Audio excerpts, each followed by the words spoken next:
Hello സുഹൃത്തുക്കളെ, ഞാൻ എൻ്റെ പറമ്പിലെ കുറേ പ്ലാന്റുകളാണ് നിങ്ങളെ പരിചയപ്പെടുത്തുന്നത്. ഇതെല്ലാം നമ്മൾ അടൂരുള്ള KTG എന്ന് പറഞ്ഞ നേഴ്സറിയിൽ നിന്ന് ഓർഡർ ചെയ്ത് വരുത്തിയതാണ്. 2000 രൂപയ്ക്ക് കൂടുതൽ പ്ലാന്റുകൾ വാങ്ങിക്കുവാണെങ്കിൽ അവർ വീട്ടിൽ കൊണ്ടുതരും. നല്ല ഹൈബ്രിഡ് തൈകളാണ് അവിടെ നിന്ന് കിട്ടുന്നത്. ഇതിപ്പോൾ ഒരു 3 വർഷം പ്രായമായ ഒരു കുറ്റിക്കുരുമുളകാണ്. ഇത് നമ്മളൊരു PVC പൈപ്പ് വലയൊക്കെ ചുറ്റിയാണ് അറേഞ്ച് ചെയ്തേക്കുന്നത്. ചെറിയ തിരികളൊക്കെ ഉണ്ടായി വരുന്നുണ്ട്, കണ്ടോ. നേരത്തെ ഇതേ കുഞ്ഞു കുരുമുളകൊക്കെ ഉണ്ടായിട്ടുണ്ടായിരുന്നു. ഇനി ബാക്കിയുള്ള പ്ലാന്റുകളൊക്കെ നമുക്ക് കാണാം. ഇത് കണ്ടോ, വിയറ്റ്നാം സൂപ്പർ എയർലി എന്നൊരു പ്ലാവാണ് ഇതൊരു 3 വർഷം പ്രായമായതാണ്. 3ാമത്തെ തവണയാണ് ഇത് ചക്ക ഉണ്ടാകുന്നത്. ഈ വലുപ്പമായിട്ടേ ഉള്ളൂ, കണ്ടോ. ഇതെല്ലാം നല്ല ഹൈബ്രിഡ് തൈകളാണ്. അവിടുത്തെ തൈകളൊക്കെ നല്ല തൈകളാണ്. ബാക്കിയുള്ള കുറേ പച്ചക്കറികളും ഇതുമെല്ലാം നമ്മുടെ പറമ്പിൽ കാച്ചിലൊക്കെ ഇങ്ങനെയൊക്കെ നട്ട് നമ്മൾ ഒരു വള്ളിയൊക്കെ തട്ടിക്കൂട്ടി ഒരു മരത്തിലോട്ട് കയറ്റിയിട്ടുണ്ട്. ഇത് കണ്ടോ, ഇതൊക്കെ നമ്മൾ ചന്തയിൽ നിന്ന് വാങ്ങിച്ച കാച്ചിൻ്റെ വിത്തുകളായിരുന്നു. അധികം മരങ്ങളൊന്നും നമ്മുടെ പറമ്പിലില്ല, തൈ മരങ്ങളൊക്കെയാണ് ഉള്ളത്. അതിലോട്ടൊക്കെയാണ് അറേഞ്ച് ചെയ്ത് കയറ്റിയേക്കുന്നത്. ഒരു ചെറിയ കരിയപ്പൊക്കെ ഉണ്ട്, അത് നമ്മുടെ പറമ്പിൽ തന്നെ കിളുത്തതാണ്. ഓക്കെ, ഇനിയിപ്പോൾ പേരയില്ലെന്നുള്ള പരാതിയൊന്നും വേണ്ട. പേര നിറച്ച് പേരയ്ക്ക ഉണ്ടായിട്ടുണ്ട്. 2-3 ടൈപ്പ് പേരകളൊക്കെ നമ്മുടെ വീട്ടിലുണ്ട്. നോക്കിയൊക്കെ ഒരു ചെറിയൊരു പേരയാണ്. ഇത് കണ്ട ഇഞ്ചിയാണ്. ഇഞ്ചി കുറേ നമ്മൾ ചന്തയിൽ നിന്ന് വാങ്ങിച്ച് നട്ടതാണ്. ഓക്കെ,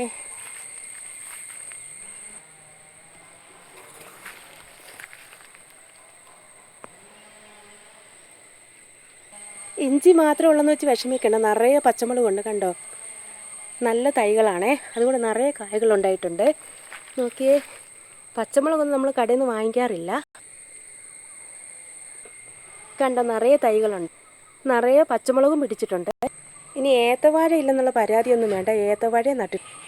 നോക്കിയേ, ഒരു ഏത്തവാഴ കൊലച്ചിട്ടുണ്ട്. ഇത് നമുക്ക് ഓണത്തിനേക്ക് കൊല വെട്ടാനാകുമായിരിക്കും എന്നാണ് പ്രതീക്ഷിക്കുന്നത്. ഏത്തവാഴ മാത്രമല്ല, കുറേ വാഴകളൊക്കെ ഉണ്ട്. ഇത് കണ്ണൻ എന്ന് പറഞ്ഞൊരു വാഴയാണ്. ശരിക്കും ഈ വാഴയ്ക്ക് എൻ്റെ അത്രയും പോലും വലിപ്പമില്ല, ഒരു കുഞ്ഞു കൊല ഉണ്ടായിട്ടുണ്ട്. ഇത് വെറൈറ്റി ടൈപ്പ് ഒരു കപ്പയാണ്. ഏത്തപ്പൂവൻ എന്ന് പറയുന്നൊരു കപ്പയാണ്. ഇതിപ്പോൾ 2.5 മാസം ആയിട്ടുള്ളൂ വെച്ചിട്ട്. ഇനി വേറെ കിൻഡിൽ കപ്പയുണ്ട്. ഇത് കണ്ടോ. ഇതാണ് കിൻഡിൽ കപ്പയെന്ന് പറഞ്ഞൊരു കപ്പയാണ്. ഇത് പെട്ടെന്ന് വേകുന്ന കപ്പയാണ്. തിളച്ച ഉടനെ വേകും. നിറയെ കപ്പകളും ഉണ്ടാവും ഇതിൽ. നമ്മുടെ വീടിൻ്റെ മുൻവശത്ത് വെക്കാനായിട്ട് 3 തേങ്ങ പാകിയിട്ടുണ്ട്. ഇത് മറ്റേ ചുമന്ന ചെന്തെങ്ങിൻ്റെ തേങ്ങയാണ് പാകിയേക്കുന്നത്. ഇനി കണ്ടോ, ചേനയില്ലെന്നുള്ള വിഷമമൊന്നും വേണ്ട. ചേനയും കുറച്ച് നട്ടിട്ടുണ്ട്, കണ്ടോ. ചേനയൊക്കെ എല്ലാം ഇച്ചിരി താമസിച്ചാണ് എല്ലാം കിളുത്തത്. ഇനിയിപ്പോൾ ചെറിയ കിഴങ്ങില്ലെന്നുള്ള വിഷമമൊന്നും വേണ്ട, കണ്ടോ. നമ്മളിവിടെ മരങ്ങളൊന്നും ഇല്ലാത്തതുകൊണ്ട് കപ്പത്തടി ഇങ്ങനെ കൂട്ടി കെട്ടിയിട്ടാണ് ഇതിൻ്റെ വള്ളിയൊക്കെ കയറ്റിയേക്കുന്നത്. വള്ളി കയറിയാലേ ഇതേ കിഴങ്ങുണ്ടാകത്തുള്ളൂ. ഇതൊക്കെ നിങ്ങളുടെ അവിടെയൊക്കെ ഉണ്ട് ഇത്തരം കിഴങ്ങ്. ഇതിപ്പോൾ ഇത് ഒരുപാട് നാളുകളായിട്ട് നമ്മൾ നശിച്ചു പോകാതെ രക്ഷപ്പെടുത്തിക്കൊണ്ട് വന്ന കിഴങ്ങുകളാണ്. ഇത് വെട്ടുചേമ്പൊക്കെ നമ്മൾ നട്ടിട്ടുണ്ട്. ഇതൊക്കെ കിളുത്ത് വരുന്നതേ ഉള്ളൂ.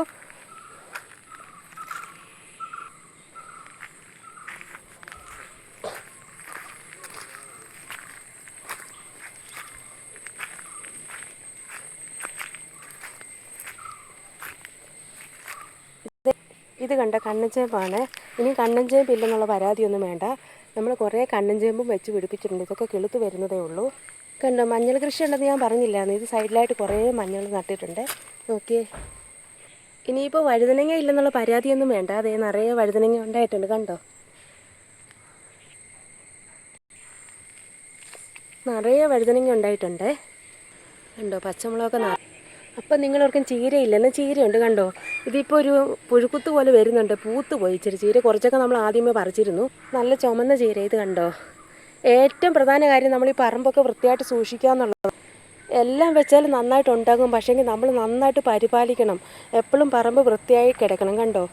എല്ലാം വൃത്തിയായിട്ട് നമ്മൾ നോക്കിയാൽ മാത്രമേ നിറയെ കായ്കനികൾ ഉണ്ടാകത്തുള്ളൂ. പരാതി പറയാനിരിക്കാനും വേണ്ടിയിട്ടാണ് നമ്മൾ 2-3 പയറിൻ്റെ തൈയൊക്കെ നട്ടിട്ടുണ്ട്. കണ്ടോ, ഇങ്ങനെയൊക്കെ വള്ളിയൊക്കെ കെട്ടിയാണ് നമ്മൾ അറേഞ്ച് ചെയ്തത്. ഇത് കണ്ടോ. പിന്നൊരു ചാമ്പയുണ്ട്. ഇപ്പോൾ ചാമ്പയുടെ സീസണൊന്നും അല്ലെങ്കിൽ നിറയെ ചാമ്പയ്ക്ക ഉണ്ടാകുന്ന ഒരു ചാമ്പമരമാണ്. നല്ല ചുമന്ന നല്ല മധുരമുള്ള ചാമ്പയ്ക്കാണ്. ഇത് കണ്ടോ, ഈ മാവും KTG നിന്ന് വാങ്ങിയതാണ്. ഇത് ഇത്രയും വലുപ്പമായിട്ടുണ്ട്. ഇപ്പോൾ ഈ വർഷം പൂവൊക്കെ ഉണ്ടായിരുന്നു. അടുത്ത വർഷം കായ്ക്കുമെന്നാണ് വിചാരിക്കുന്നത്. ഇപ്പം നിങ്ങൾക്ക് എല്ലാവർക്കും എൻ്റെ വീഡിയോ ഇഷ്ടപ്പെട്ടിട്ടുണ്ടെങ്കിൽ എൻ്റെ ചാനലിനെ എല്ലാവരും സപ്പോർട്ട് ചെയ്യണം. ഈ പറമ്പ് ഇങ്ങനെ വൃത്തിയായിട്ട് പരിപാലിക്കുന്നത് ഭയങ്കര പാടാണ്. നന്നായിട്ട് കഷ്ടപ്പെട്ടുകൊണ്ട് നല്ല കായ്കനികളും നല്ല കിഴങ്ങ് വർഗ്ഗങ്ങളൊക്കെ നമ്മുടെ വീട്ടിൽ നിന്നും വിളയിച്ചെടുക്കാം. അപ്പോൾ എല്ലാവരും എൻ്റെ ചാനലിനെ സപ്പോർട്ട് ചെയ്യണം. Thank you.